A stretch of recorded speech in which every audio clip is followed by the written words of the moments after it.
First, since I'm following Senator Schumer, let me thank him for all his immensely hard work on the Disclose Act, which would at least cure legislatively the part of the Citizens United problem that can be cured legislatively, and that is the anonymity with which this massive corporate spending can take place.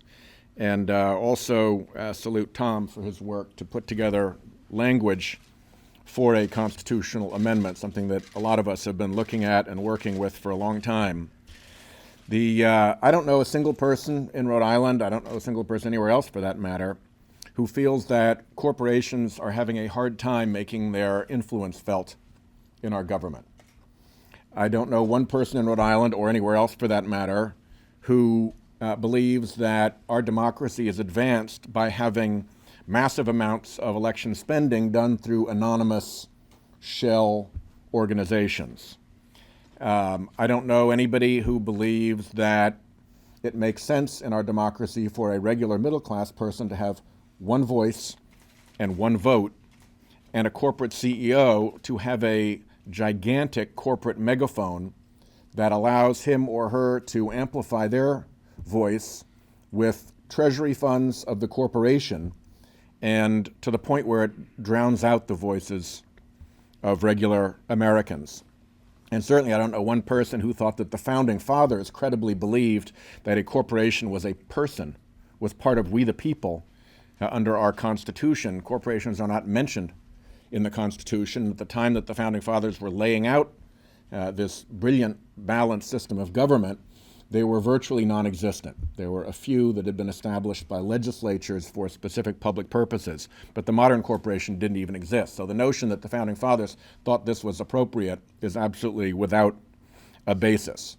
What has happened is that 5 activist Republican judges on the Supreme Court have driven us over this precipice.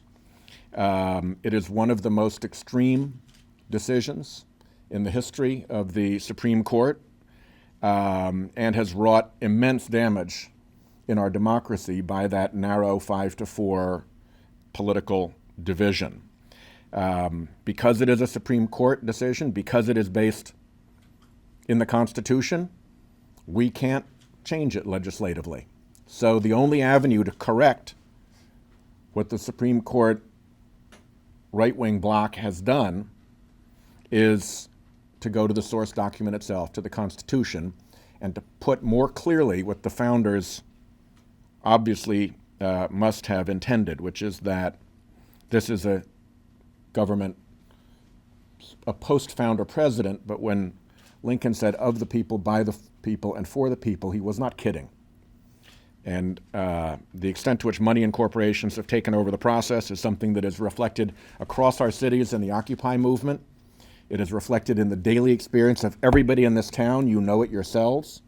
And it is something that we have to do something about if we're going to reclaim American democracy as the shining light to other countries that it has always been. So I'm very proud to stand with my colleagues in support of this and look forward to working hard with them and a great number of organizations around the country to try to put this choice before the American public as soon as we can so that they can decide, is a corporation really a person?